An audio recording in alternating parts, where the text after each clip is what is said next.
Bienvenue dans cette nouvelle vidéo de l'été.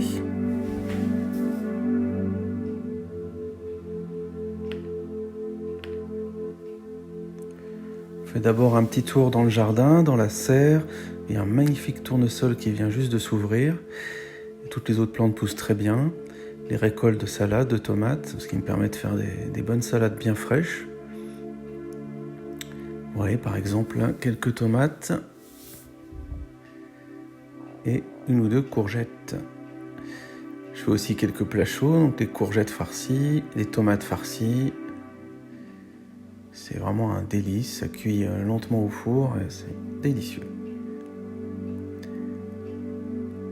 Gluton fait ses siestes, et moi aussi avec lui parfois, en fonction de la chaleur.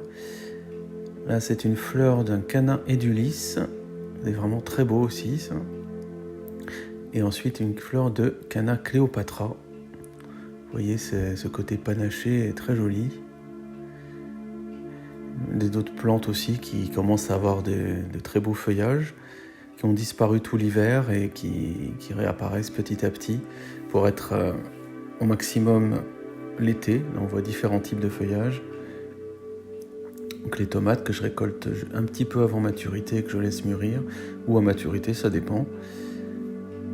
Là au fond on voit quelques patates, et à ce propos je vais vous emmener voir donc, la petite partie du champ, loin là-bas derrière où il n'y a pas de doryphore, où j'ai fait des patates dans le fumier de cheval, du cheval qui était resté là pendant 2 ans. Et ça donne à plein tout le temps, donc j'en ai tout l'été. Je ramasse quand j'ai envie. Et moi c'est ce que je préfère, donc les patates nouvelles en abondance. Après que j'en ai pas pour l'hiver, c'est pas forcément grave. Loin de là, surtout que j'espère être parti cet hiver. Donc là on voit que les plants s'essoufflent, commencent un peu à sécher, mais c'est à ce moment-là qu'en fait les patates commencent à être bien grosses et très, très bonnes à manger.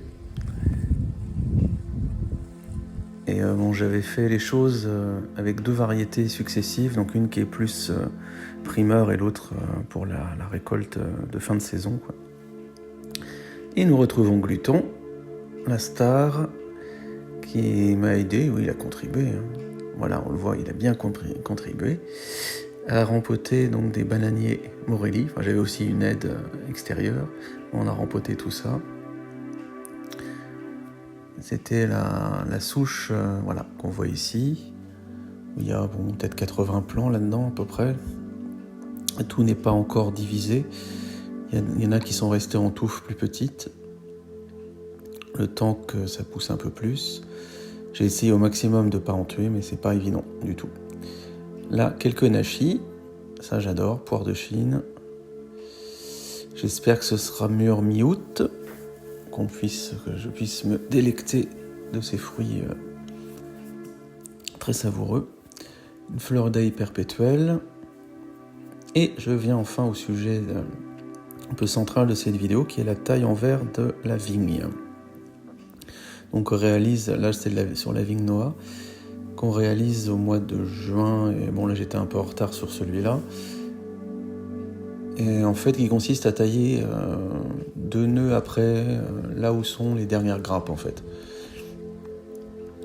Et ça permet aux grappes après de continuer à grossir, et d'avoir plus de sucre, d'être meilleures, des plus beaux grains. Vous voyez, elles sont déjà très belles ces grappes. Donc ça c'est une vigne, il y a un petit goût musqué, un petit goût de miel, que j'adore en jus, ou comme ça d'ailleurs, à la croque aussi. Donc là c'est un pied de 3 ans. Ensuite le dattier de Beyrouth. Celui-là il fait des grappes immenses et il grimpe dans un abricotier qui est juste devant. Vous voyez un peu la taille des grappes. Il y a quelques dizaines de grains par grappe. Il y avait un peu de vent, mais on voit bien les grappes de la vigne et son abondance. Toujours un sujet très important, que ce soit la nôtre ou celle des végétaux. Et se dire qu'on est nous-mêmes aussi très abondants, comme l'est la nature, prodigue en richesse.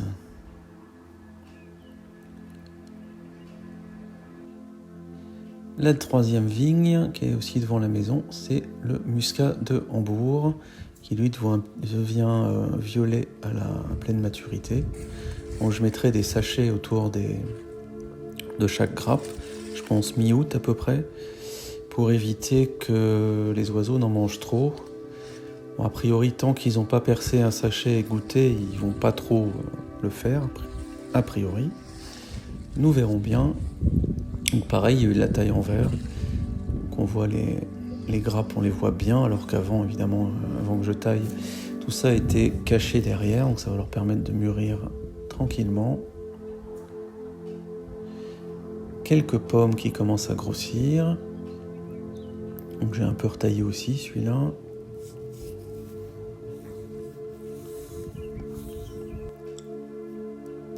La pêche blanche.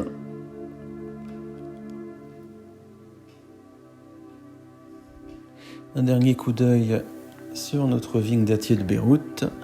Et je vous emmène un peu sur les chemins. Donc là au fond c'est mon jardin forêt touffu et verdoyant.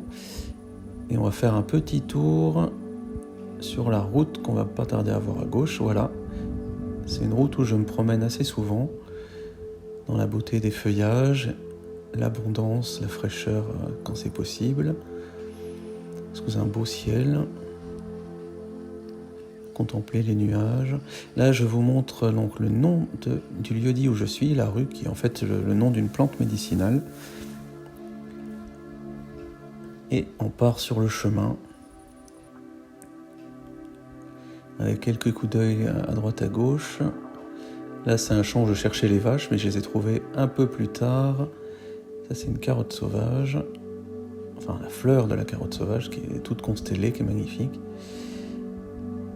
Et voilà, j'ai retrouvé mes vaches que je cherchais près du point d'eau, mais qui en fait étaient allées voir leurs copains. Donc le poney qui est tout adorable aussi, celui-là.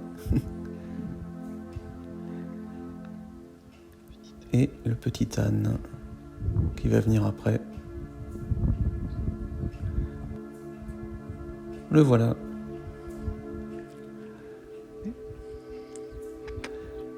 Donc les animaux ont cette tendance à socialiser entre espèces sans le moindre souci. En route après donc vers le château d'eau, qui est le point d'arrêt où je fais un peu de méditation avant de rentrer. Et je vous fais un petit tour d'horizon. On voit toujours partout la beauté des feuillages de chênes et d'autres arbres.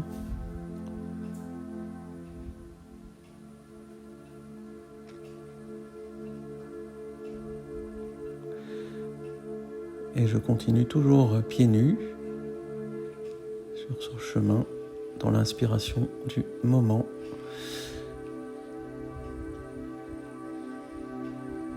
Et je fais souvent cette balade l'été en fin de journée pour me recueillir par rapport à ma journée.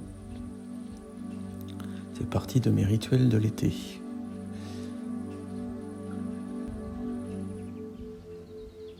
Et encore quelques animaux un peu plus loin avant d'arriver au château d'eau. Ceux-là je les connais moins, donc je ne vais pas aller trop près. Mais bon, une autre fois j'irai.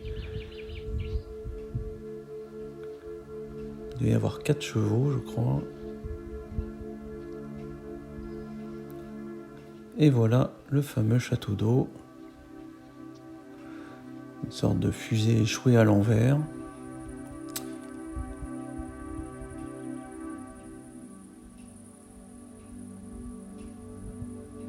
Et je vous montre une dernière fois le point de vue. Donc là où je fais ma petite station méditative avant de rentrer et de respiration, où vous voyez donc le tour d'horizon avec le château d'eau.